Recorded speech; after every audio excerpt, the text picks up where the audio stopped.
E agora nas manhãs 360 junta-se a nós o Miguel Duarte. Bem-vindo, Miguel. Obrigado. Muito obrigada por teres aceitado o nosso convite. Há 2 anos tinhas 24, voluntariaste para ajudar num resgate de refugiados em pleno Mediterrâneo. Hoje tu, Miguel, e mais 9 pessoas enfrentam as autoridades italianas que os acusam de auxiliarem a imigração ilegal. Arriscam uma pena de prisão no máximo de 20 anos e multas avultadas pelo resgate de cerca de 14 mil migrantes naquele navio.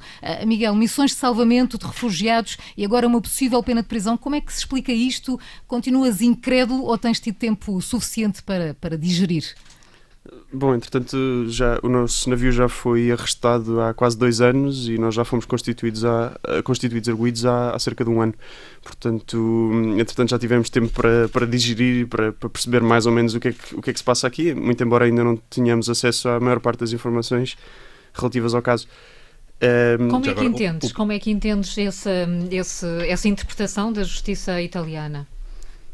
Eu vejo isto apenas como uma jogada política, quer dizer, basta olhar para a investigação e para os detalhes da investigação e é de tal forma absurda a acusação que a única hipótese que sobra é que de facto seja uma jogada política com um fim político específico, que é precisamente diminuir a imigração com destino à Itália. O processo, só para termos algum jeito, está a correr onde? Em Itália, em que zona? Em Itália, na Procuradoria de Trapani, na Sicília. Queres contar o que é que vocês fizeram concretamente? Aquilo que está a ser, ou que vai ser julgado? Qual foi a vossa ação no terreno? O que fazíamos era muito simples. Nós tínhamos um antigo navio de pesca que foi adaptado para navio de resgate. Patrulhávamos as águas internacionais no Mediterrâneo Central à procura de situações de emergência no mar. Quando encontrávamos alguma situação ou quando nos era comunicada pelas autoridades italianas, nomeadamente, resgatávamos as pessoas, tínhamos equipamento e tínhamos pessoas especializadas. Ou seja, mantinham relações institucionais até com as autoridades italianas. Era-vos comunicada alguma situação de emergência no mar? Todo o nosso trabalho era coordenado pelas autoridades italianas, nomeadamente pelo Centro de Coordenação de Resgate Marítimo, que faz parte do governo italiano.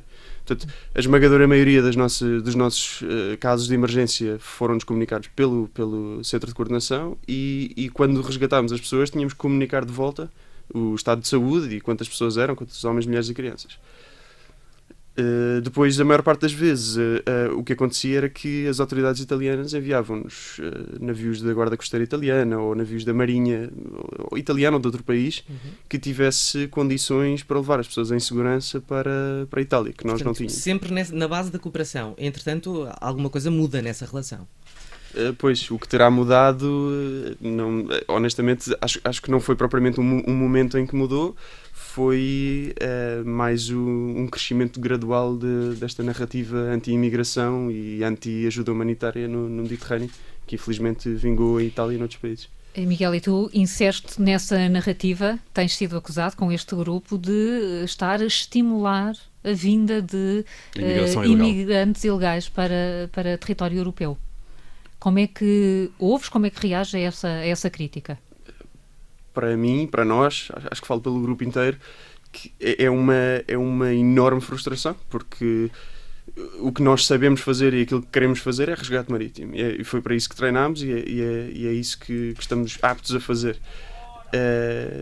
E neste momento vemos-nos forçados não só a não fazer isso, como a dedicar esforços e recursos infindáveis na nossa defesa pessoal, não é? Portanto, acabamos por não estar a fazer o trabalho mais útil que poderíamos estar a fazer, não é? Que é o resgate marítimo, salvar vidas diretamente, e temos que nos dedicar a gastar dinheiro e recursos que podiam estar a ser utilizados numa coisa mais útil. Porque desde então deixaram de fazer esse trabalho de resgate. Sim, o nosso navio foi apreendido em agosto de 2017. Entretanto, o navio teve 1 ano em operação e agora teve 2 anos, já está há 2 anos arrestado. E quando dizes nós e falas do nosso navio, estás-te a referir organicamente, institucionalmente a quem? Refiro-me à ONG que coordenava as operações, portanto, que geria este navio. A ONG chamava-se Jugendrettet, um nome alemão, que a ONG é de Berlim. Aliás, fazem parte muitos cidadãos alemães desse grupo, não é? Sim, precisamente. A maior parte dos tripulantes até eram alemães, porque a ONG era alemã. O armador também, se não estou em erro, o armador do barco. Sim. E portanto estão todos na mesma situação que tu, constituídos arguidos. Sim, quer dizer, todos os tripulantes não, nem pensar. Na verdade somos 10 tripulantes que estão constituídos arguídos, mas houve certamente algumas centenas de tripulantes que passaram por aquele navio.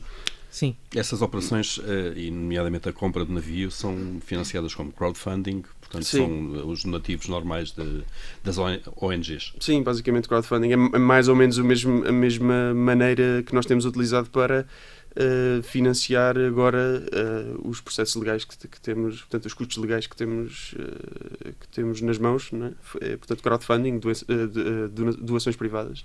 Tu tens ideias? Desculpa, tens ideia de quantas vidas conseguiste resgatar? Bom, nada é feito sozinho, não é? Sim, É sim. sempre, não só no seio da ONG portanto, dos 15 ou 14 tripulantes que temos a bordo, mas também em cooperação com outras ONGs e com navios de guarda costeira e por aí adiante. Sei que portanto, a estimativa mais aproximada que conseguimos para um ano de operação do próprio navio, do Juventa, foi participámos no resgate de cerca de 14 mil pessoas.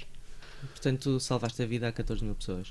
Não tive em todas as missões, mas uma fração disso. Fizeste certamente. parte de uma organização. Sim, isso certamente. E, no entanto, o discurso agora a discussão agora é sobre a legitimidade deste tipo de ações.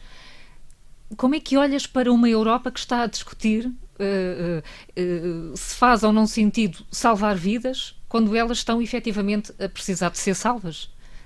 Como é que se explica esta inversão de olhar sobre as coisas? O que isso mostra para mim é que baixámos a fasquia, de facto. Há uma crise de valores.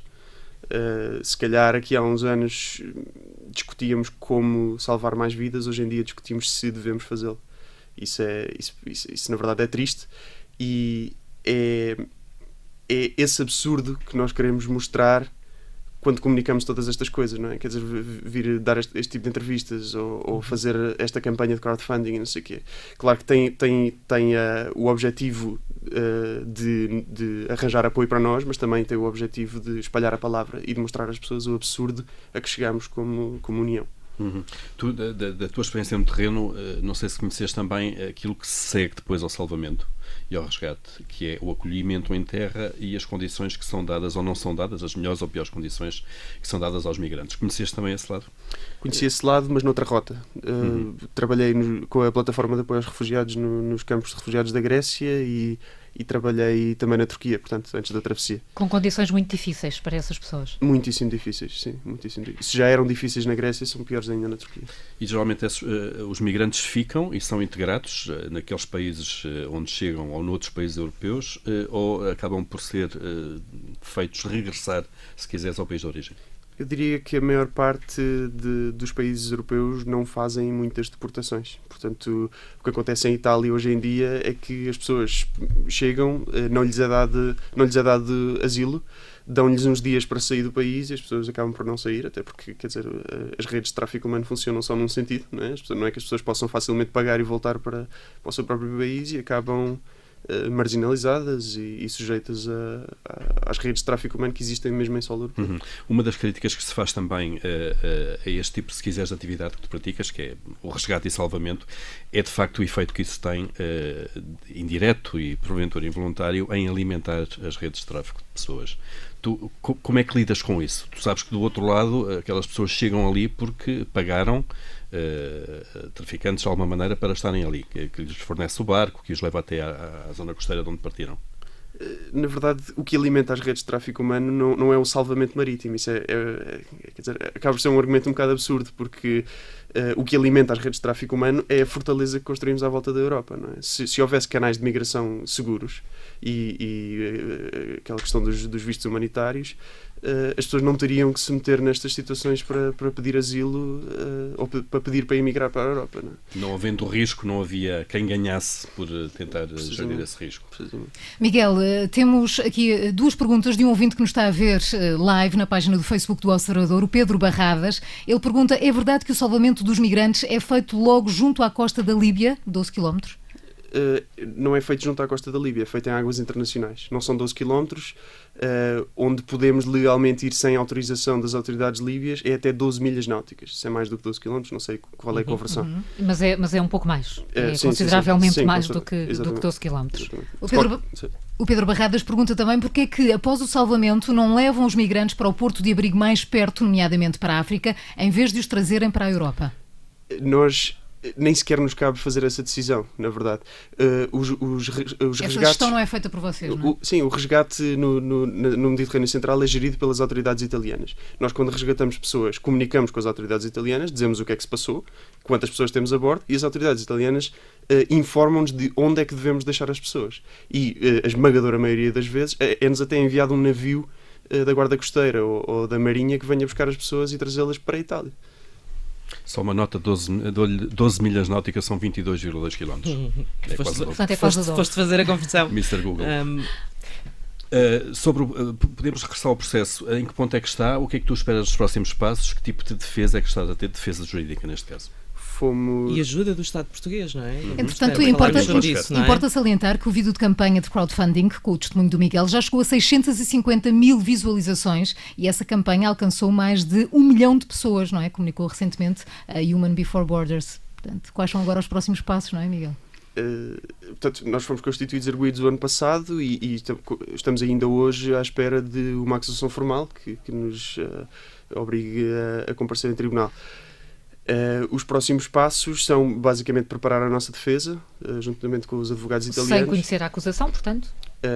Sim, certamente. Portanto, preparar na melhor das nossas capacidades, sem conhecer precisamente a acusação. O que é que o governo português tem feito? Tens tido agora alguns encontros recentemente com vários responsáveis políticos portugueses. O que é que concretamente existe da parte do governo de Portugal? Não sei, não é ainda muito claro até onde irá a ajuda institucional, mas de facto o governo tem tanto o governo como os vários partidos e até comissões parlamentares na Assembleia da República têm demonstrado muito apoio, e embora não saiba exatamente ainda onde é que até onde irá esse apoio, tem sido muito importante. Como é que ele se vai materializar? Exatamente, mas vai certamente mas ser muito importante. Tem sido importante. Sentes pelo menos essa segurança à partida, sim, por parte das entidades portuguesas? Achas que pode haver aqui algum tipo de diplomacia, pelo menos, com o Estado italiano? Certamente.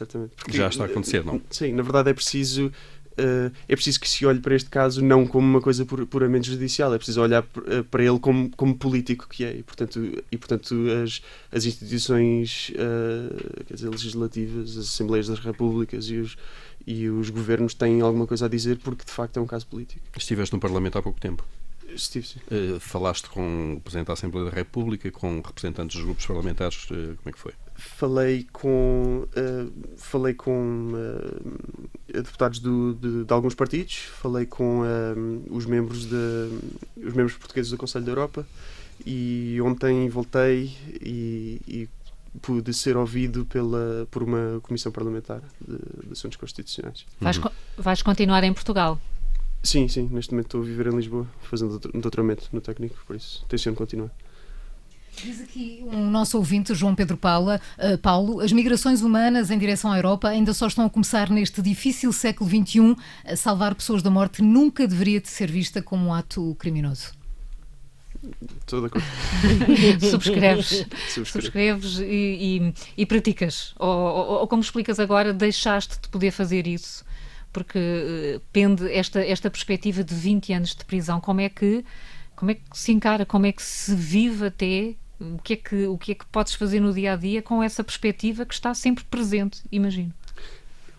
Ao início foi difícil, talvez um bocado assustador, não é? Quando nos acenam com 20 anos de prisão, uma pessoa faz contas à vida, mas penso que temos conseguido aprender a ver isto também como uma possibilidade que nos dão, uma espécie de megafone para gritar acerca destas injustiças, não é? O problema do Mediterrâneo... Mas esta causa não devia precisar de mais mártires? Não, mas quer dizer, eu não diria que somos já mártires, não é? Esperamos que isso não venha a acontecer. Hoje em dia o que temos por sermos alvo desta injustiça, temos uma plataforma e podemos comunicar e podemos ser, se calhar mais uma voz que informa as pessoas e que sublinha as políticas desumanas que a União Europeia está a Miguel, praticar. tenho aqui mais uma questão da Carla Pinelas. Quantas ONG operam no local e quantas têm acusações deste género? Tens ideia? Quantas operam? Provavelmente sim, se outras enfrentam acusações do género. Sim, quer dizer, os números exatos já me escapam, mas na altura em que eu lá estava, portanto em 2016, 2017, havia cerca de 10 ONGs a operar. Todas invariavelmente tiveram algum tipo de problema, algumas uma acusação muito semelhante e outras acusações diferentes. Sabemos, por exemplo, o navio Aquarius, gerido pelos Médicos Sem Fronteiras, foi arrestado em França por gestão indevida de resíduos tóxicos, não sei se será esse o nome técnico. Neste momento o resultado, portanto quase todas as ONGs cancelaram as operações. Neste momento o resultado é que existe apenas um navio de resgate civil no Mediterrâneo Central, que é o Sea-Watch, que não sei das últimas notícias, mas a última coisa que eu vi foi que o Sea-Watch entrou nas águas italianas sem autorização, porque a capitã decidiu que tinha algumas pessoas a bordo, 40 e tal pessoas a bordo, e que as condições de saúde se estavam a deteriorar e por isso precisava de ajuda imediatamente.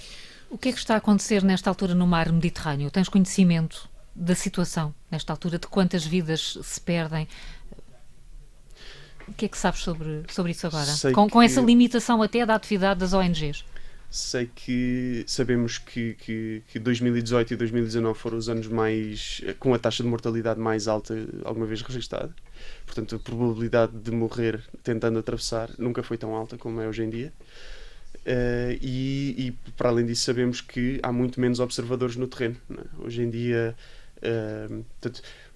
o trabalho das ONGs foi muito dificultado também pela chamada Guarda Costeira Líbia, que é uma espécie de milícia armada, que não é guarda costeira nenhuma, financiada e armada por Estados da União Europeia, que se tornaram cada vez mais agressivos em 2016 e 2017, de maneira que a maior parte das ONGs viram-se forçadas a retirar-se daquela zona das águas internacionais e a ir mais para norte. Portanto, na verdade, havendo menos observadores no terreno, só podemos concluir que muito provavelmente o número de mortes registadas é muito menor do que aquilo que é real. E essa diminuição de observadores é por ação das autoridades desses países também. É um reflexo disso. Sim, o cerco fecha-se cada vez mais. Certamente. Judito, uma última pergunta? Só para terminar, aquilo que eu queria saber é, quando puderes, se puderes, voltas ao teu trabalho humanitário? Se pudesse, voltava amanhã, sem dúvida nenhuma. No explicador WhatsApp de hoje recebemos o Miguel Duarte, que depois de participar numa missão de salvamento corre agora o risco de ser condenado a 20 anos de prisão. Obrigado, Miguel. Obrigada, Miguel, por teres aceitado o nosso convite. Boa sorte com todo este processo e que consigas acabar o teu doutoramento em matemática. Obrigado.